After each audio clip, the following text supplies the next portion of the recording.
Welcome to SEC Football Live here from 440 Sports. I am Braden Gall, brought to you by ML Rose. Stephen Godfrey is on forced family vacation today on spring break. We've got big plans for you coming up next week. Bill Connolly is going to join us, Stephen Godfrey's former co-host on a formerly defunct podcast. But today I wanted to hang out with you guys. I didn't really want Stephen bogging me down because the ACC's television contract, lawsuit settlement with Clemson and Florida State has huge ramifications for the SEC. I am fascinated by this stuff. I love this stuff, and so I wanted to hang out with you guys today for a little while. Shorter show today to sort of get through all the nuts and bolts of what this means for the conference, for the SEC moving forward. If you'd like to share the product, please do so. If you guys want to ask questions about what teams I think the SEC is going to target in all of this, I think that's going to be a big part of the conversation. So if you'd like to get involved, please do so.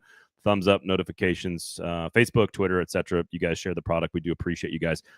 Godfrey will be back soon. That is for sure. And obviously, ML Rose, 6 great locations in Middle Tennessee. If you're in Nashville, please go check out one of those great locations. SEC basketball is one of the best, if not the best of all time. We got SEC baseball. So make sure you check out one of those great locations if you're in Nashville. The dipping sauce, the ranch dipping sauce, is the best in the entire city, according to my wife, and I'm not one to argue with her. So lots of stuff to get to today. As I mentioned, the settlement and the lawsuit in the ACC was too important. I love this stuff. I love what it means for the conference in terms of the conversation, the speculation. It's not great necessarily for the ACC long term, but we'll get into that coming up in just a little bit as well. And, of course, the meetings in Dallas between all the conference commissioners took place last week. Have not had a chance to talk about that with you guys either. And again, this is stuff that Steven sort of poo-poos a little bit. So I just said, forget it, dude. You're just gonna take your time off, sit out this week, and I'm gonna hang out with you guys for a little while. And what does that mean? Automatic qualifiers, playoff expansion, play-in games, all that stuff is I'm gonna try to get to all of that today on the program. So do appreciate it. 5 stars only. If you're writing a review, we do appreciate that as well. And so if you're not giving us 5 stars, you are a hater. So there you go. All right. So if you want to jump into the comments, by the way, I will be taking comments and questions for whenever you guys, whenever I get through all this ACC stuff. So first up, Clemson and Florida State. If you don't know the backstory, I'm not going to go into it here, but basically they settled the lawsuit yesterday on Tuesday, and all boards approved the settlement across Clemson, Florida State, the ACC, etc. The brand revenue distribution model, which is totally new and totally creative, and I don't want to see that in the SEC. That would be really bad news for teams like Vanderbilt, Mississippi State, maybe some teams in the Big Ten that are smaller revenue schools like Rutgers, Northwestern, etc. Those schools in the ACC, they're going to divvy up the brand distribution by 60% based on a 5-year rolling average of TV ratings. Ironically enough, the SEC actually responsible for 2 of the most watched ACC football games in America this year. Number 1, Georgia Tech and Georgia was the highest rated game, TV audience, 8.5 million viewers. That was a Georgia team. Number 2, Clemson and Georgia. So Georgia responsible for the 2 highest rated TV games in the ACC in the calendar year of 2024, the 24 season. So that's an interesting angle to all of this. And then the number 1 biggest factor here that I think SEC fans need to know about is the exit fee to leave the ACC. Used to be around $700 million. It is now down to $165 million starting in 25-26, so next academic year, next football season. It will go down $18 million a year, and it will hit $75 million in the 30-31 season. And the biggest piece of news combined with that, of course, is that teams can leave the conference with their media rights fully intact, which is basically taking a bomb or a flamethrower to the ACC grant of rights contract that will run through 2036, which is keeping the conference together currently as it sits. QC Hawk, good to see you, my guy. Any team that goes to the SEC from the ACC is just scared of the Big Ten. I like that. I do appreciate that. Iowa fan there. I do think this is a huge benefit to the Big Ten as well as the SEC. What does that mean? So why is this huge news? Basically, Florida State and Clemson are getting everything that they want. They're getting everything that they want. They wanted more money because they felt like they were creating more interest, driving more ad dollars, TV ratings, brand, etc. They wanted more of everything. And now they're getting that in the short term. For 4 or 5 years, they're going to get more money based on TV ratings. They also might get more games with Notre Dame, right? If you look at the contracts and sort of the ideas that are floating around, is that they're going to schedule, Notre Dame's going to schedule these big brands, which in the ACC is North Carolina, Miami, Clemson, Florida State, etc. You guys know the drill. So that's the first part. But really, they wanted to start. This is all about negotiating the exit from the ACC, which means around 2029, probably 18 months out, you're going to start hearing rumors, if not earlier, about these teams trying to negotiate their way out of the ACC and figure out places to go, figure out places to land. So why is this important to the SEC? Of course, well, I don't know if the SEC will take Florida State or Clemson right away, but eventually they're too big of brands, they're too powerful of a TV commodity to leave on the sidelines and to let the Big Ten or the Big 12 snap up. That's not their priority, though. And I've said this a long time on the show. The priority for the SEC is North Carolina. I think the priority for the Big Ten is North Carolina. The question is going to be, who has the best offer for North Carolina, and where does North Carolina want to be? On top of that, the follow-up considerations are, what does that mean for in-state rivals and universities that they are attached to? Is that Duke? Is it NC State? I don't think it's Wake Forest. The question is does North Carolina and the state legislators in that state, do they want to be a Big Ten school? Do they want to be an SEC school? And who do they want to bring with them? They could bring Duke and NC State with them. They could demand that, to the Big Ten, hey, we'll come join the Big Ten, but you need to bring Duke with us. I think North Carolina wants to be in the SEC. I think they are attached to the SEC from a geographic standpoint. I think culturally they're more SEC. Academically, they're a great school. They fit in the Big Ten very well. But they're a big brand that increases revenue for the SEC instantaneously because it's a new state, right? So if North Carolina is the number one biggest benefactor in all of this, they're the number one domino that's going to fall. What does that mean from a priority standpoint? Like, the SEC wants North Carolina. Let's say they get North Carolina. Then what's next? I think Virginia is the next domino to fall, and they go to the Big Ten. So let's say North Carolina goes to the SEC, Virginia goes to the Big Ten. That then raises questions about Virginia Tech. It raises questions about Florida State, and it raises questions about Clemson. I think there's a major wild card in all of this, which is if we're targeting an explosion of college football and the conference model is going to blow up and we're going to have this breakaway. The SEC, Greg Sankey, the Big Ten already floating lots of ideas, lawsuits, etc., about how they can create their own governing model. A commissioner, right? Like, we've talked about this for a long time. What's going to be interesting is the Big 12. What is the role of the Big 12 in all of this? Because if the Big 12 thinks that it can kind of weasel its way into the third power conference, which it already is, but if there's a breakaway and there's a 50-team breakaway, let's say, well, the SEC and the Big 10 are at 34. They're going to need a handful of other teams to get to 40 or 45 or 50 or whatever that number might be. I don't think 34 is what TV partners want. It's not a national sport, not enough teams, probably some dead weight in there in both conferences, frankly. No disrespect to Diego Pavia.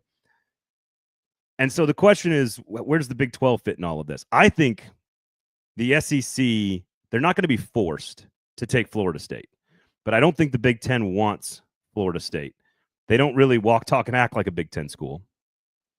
They function a lot more like a Big 12 school, frankly, because I think the SEC will put them off as long as possible. They're going to target North Carolina. I think the Big 10 is going to target Virginia first and then look behind enemy lines, behind the SEC wall of recruiting, and say, who is best for us? Miami is a private institution, great academics. South Florida, it strikes me as Miami and Virginia as the two big ones to go to the Big 10. Virginia Tech probably tags along and goes north.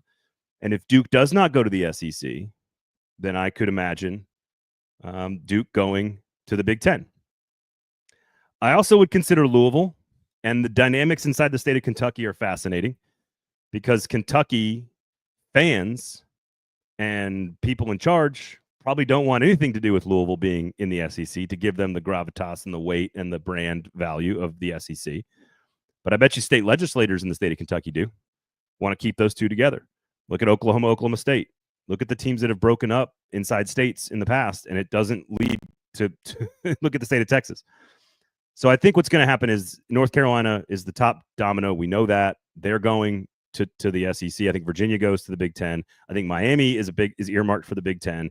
I think Louisville and Florida State are Big 12 schools. They look like walk, talk, and act like a Big 12 school. And the Big 12 is going to be desperate to try to make itself relevant with these other two conferences. And if you can add some football prowess, and oh, by the way, you do it with Louisville having some history with Cincinnati and West Virginia and some other schools in the Big 12, well, it kind of makes sense. So ultimately, we could go on and on and on about this. I could say, look, Georgia Tech fit in all of this. Clemson is a huge wild card as well. I think the SEC would be smart to take Clemson because it's such a big, powerful football brand. But at the end of the day, why does this story matter? Why does a lawsuit being settled between two universities in a conference really matter? Because the schools can leave early. They can leave 5 years early. And really, frankly, there's nothing that I can tell that wouldn't stop them from paying $170 million next year and getting out with their media rights fully intact. Is the Big Ten and the SEC ready to add another team at that point? The answer is probably no. So right now we have stability. We're going to have 3 to 5 years of stability. And at the end of that period of time, there is going to be negotiations that are going to take place behind closed doors that are going to leak out, and we're going to hear so-and-so considering leaving, exploring options elsewhere. The question is going to be which conferences think that those teams make the pie bigger. And the SEC, North Carolina is the number one team that makes the pie bigger for the conference. Do you guys want NC State? I think NC State's a really fun program. Great fans, great stadium, much like Virginia Tech, a little bit more blue collar than Virginia and North Carolina. I think those are really good programs that would fit in the SEC. I don't know. QC says ACC teams in the AAU: North Carolina, Duke, Virginia, Miami, Pitt, and Georgia Tech. Those are all the teams that are in the. That's all that's in the AAU. I thought like the whole conference was in there. You're telling me Syracuse and Boston College are not AAU universities? I'm surprised by that. Georgia Tech, by the way, if you look at TV ratings for those that care, Georgia Tech, by the way, the number 1 rated game in TV revenue or in TV ratings last year, number 4 and number 7. Miami was number 3, 6, 7, and 8 inside the ACC. If you're looking at value there, the Miami-Florida game, by the way, was number 3. So the top 3 most watched football games in the ACC last year featured SEC teams: Georgia, and Florida. And so I don't know. I don't know where Georgia Tech fits in. I think they're a Big Ten school, frankly. I don't know how the Georgia Tech thing works, much like Louisville, Kentucky, like Clemson, South Carolina. It's just complicated, and we don't know how that's going to work from the SEC perspective. What I do think is possible, while we're spitballing here, is that if this breakaway thing is coming and the ACC is going to break up, what's going to happen is the SEC could say, look, I might make a little less money per school, which that number is going to be north of $100 million soon. Big Ten per school, north of $100 million soon in terms of payouts. I want to say the SEC just announced last week. Last week, I want to say like $55 million per school, not counting some of the other payouts, playoff payouts and bowl payouts and stuff. That number is going to be huge. And so what I'm wondering is, do you take Clemson as a move to keep them in the fold, keep the South intact, don't let them go north to the Big Ten, even if it does cost you a little bit of money, because you can turn around and sell that brand from a TV ratings perspective, which was going to bring us to the automatic qualifiers in just a second. So anyway, the huge story to me. I think this is a big story for the Big Ten, a huge story for the SEC. And I think you're going to see behind closed doors, you're going to hear about teams starting to organize themselves with their priorities about where they want to be in the future. And unfortunately, the bottom half of the ACC doesn't have a lot to say in all of this. You don't want to end up like the Pac-12, which is a huge warning sign to everybody in college football. The Big 12 is built on football programs in Texas, whereas the ACC is built largely on basketball programs, and I think that's the big difference here. So I do think the Big 12 has a chance to save itself in all of this, but I do think they need to go, like, if you could go get Florida State and Louisville and make that conference, what is it, it'd be 18 teams. It's not going to be ever as good as the other two, but it's clearly number 3 already. That would make it even more lucrative from a TV contract standpoint. And oh, by the way, 2031, when all these TV contracts are up, when the new playoff contract is up. And so I imagine 2032, we're going to have new conferences, new playoff format, new TV contracts, new everything, new governing body, new model, new commissioner, new everything. So just that's what this, to me, this is a roadmap. This story is a roadmap to what's going to happen in the future. So as it pertains to right now, as we can jump into the playoff conversations that took place in Dallas last week, none of those conversations came to any news, came to any fruition. I think there are 4 major factors in the automatic qualifying conversation. Now, I'll be very clear. This is an SEC show. I love college football. I love the SEC, but I don't think it's good for the sport to have 4 automatic qualifiers from the SEC automatically make it to the playoff every year. I don't think that's good for the game. It seems soft. It seems like a participation trophy. It doesn't feel like you've earned it. I think Big Ten fans should feel the same way. I don't like it. I don't think that's good for the game. I don't think it's good for the conference. I don't get it. I don't like it. Now, there's benefits from all of that. There are 2 or 3 major benefits if you do get automatic qualifiers. Number 1, you're going to go to 9 conference games. Number 2, you're probably going to get some Big Ten SEC scheduling alliance, which provides really interesting matchups in the preseason or week 0 or week 1 or something like that in the non-conference, maybe internationally. Childers and I have talked about that on this show. And then, of course, you're going to get that play-in game that's going to change Championship Saturday from a championship game to play-in slots. So I see there is some, silver lining to the automatic qualifier story, that if we do end up with those 4 slots in the playoff, well, you're going to end up with some cool extra stuff, right? Big Ten Challenge, 9 conference games, and these play-in games, all of which are sellable to TV, which is why it would happen. I don't like it. Now, I think there's a pushback that's coming on this from a lot of different factors. There's 4 here, in my opinion. Number 1, legal factors, antitrust. There's going to be lawsuits filed. We've seen, the Tennessee Attorneys General, Jonathan Skrmetti, very quick to jump in and sue the NCAA. You've got Congress dealing with the House settlement as well as a number of other lawsuits. I would not be surprised if the Big Ten and the SEC claiming 8 slots in the playoff isn't challengeable by some legal status and legal standing somewhere, maybe even an antitrust situation. Number 2, similar but different, political.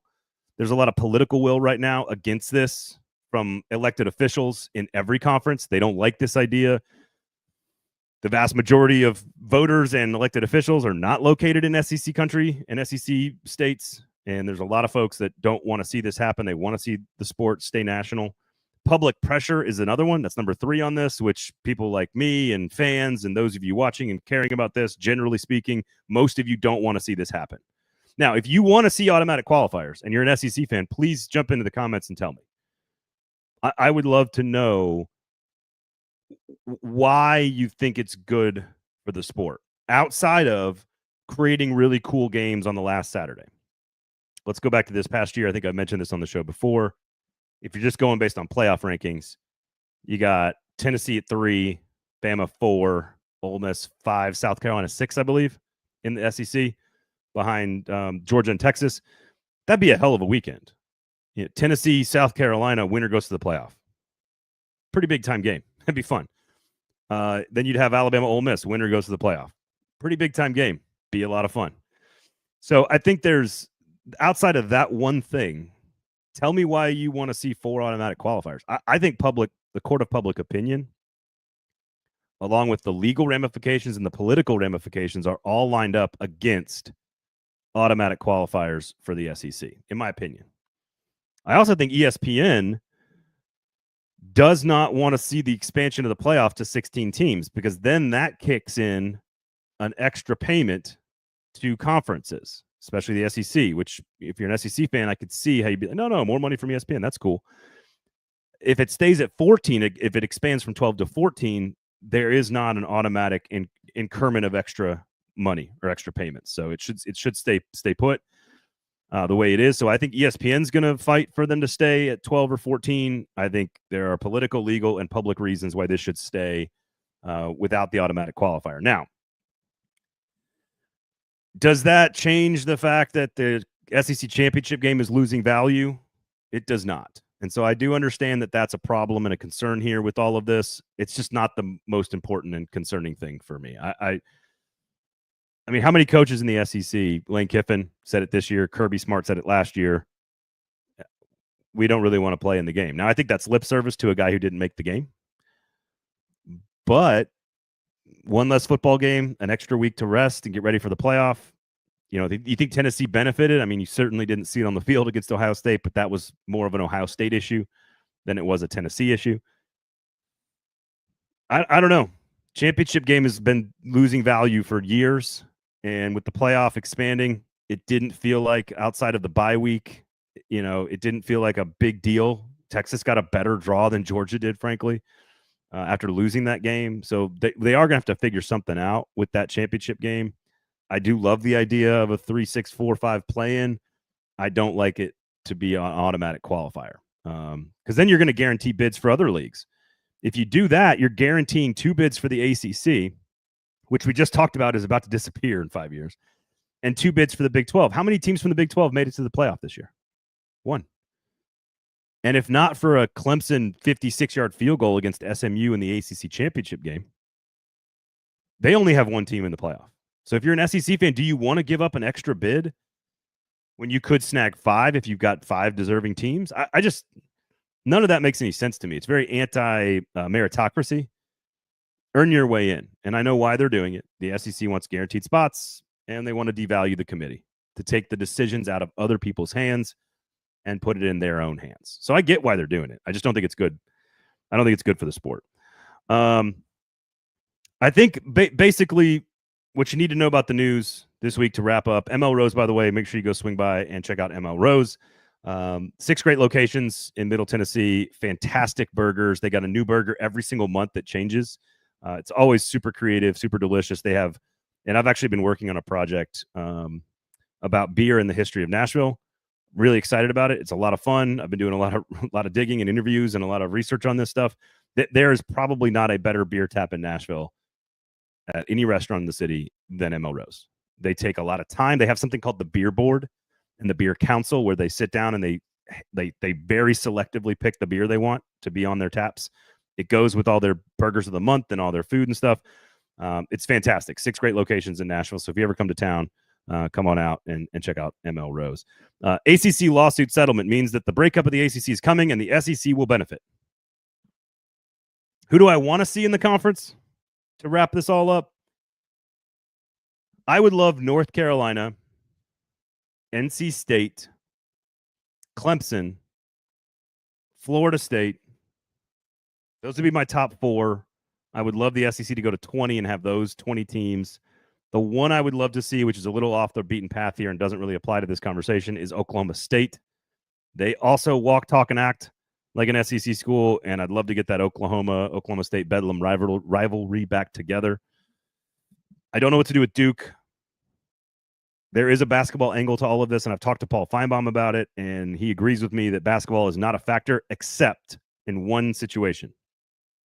If you can get Kansas and Duke and North Carolina, the SEC, which right now is the best basketball conference maybe ever because of investment by previous commissioner Mike Slive and now Greg Sankey,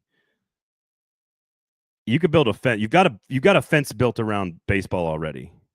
You kind of have you're in the lead in gymnastics and track and field as well. You could build a fence around basketball. If you go get Kansas and Duke and North Carolina to package with Kentucky and all the other great programs in the conference already for basketball, I mean, that's an unprecedented basketball league. So there is other stuff to consider. I don't know how much it matters. North Carolina, just by the way, North Carolina, an elite baseball program, great baseball program. So I would love to see North Carolina, NC State, Florida State, Clemson be the 4 next teams. I don't know how you get Oklahoma State into the mix. I could be convinced of Louisville. I don't think they're ideal, but I could be convinced of that. And then, of course, this automatic qualifier thing. Keep an eye on that as well. No new news from them. No news coming out of the meetings. They're going to meet again digitally, I think, in March, coming up in the next couple of weeks. So we'll find out even more information. I do think reseeding is going to happen. So that would eliminate some of the Texas-Georgia controversy from this past season, where if you're Texas and you're the 4 seed, you'd actually be slotted as the 4 seed. Maybe there's straight seeding involved, as well as reseeding after each round of the tournament. I just love this stuff so much. I love conference expansion. I know you guys are probably tired of it and bored of it and everything, but like the fact that Florida State and Clemson got everything that they wanted after all these years of lawsuits, 18 months, 2 years of lawsuits, is fascinating to me, because they got everything they wanted in the first place. The only people that won through all of this are lawyers, and it means the SEC and the Big Ten are going to come knocking in probably 4 years. 2029 ballpark is where we're at. So, all right, I'm getting repetitive, so thanks for hanging out. We're going to have a really fascinating conversation with Bill Connolly next week on the show of ESPN. We're going to talk returning production, S&P Plus, how he goes about deciding all of that stuff. We're going to have a great time next week on the show, so stay tuned for that. Please rate, review, and subscribe. Thumbs up, notifications turned on the YouTube page as well. I told you, shorter show, but I wanted to get the conference expansion, conference realignment, ACC story into the SEC feed here, because I think it's some super important stuff, and do appreciate all you guys for hanging out and watching. QC, always a pleasure, my guy. Good to see you. Otherwise, thank you for hanging out. Thank you for listening. Thank you for watching, and we'll talk to you guys next week.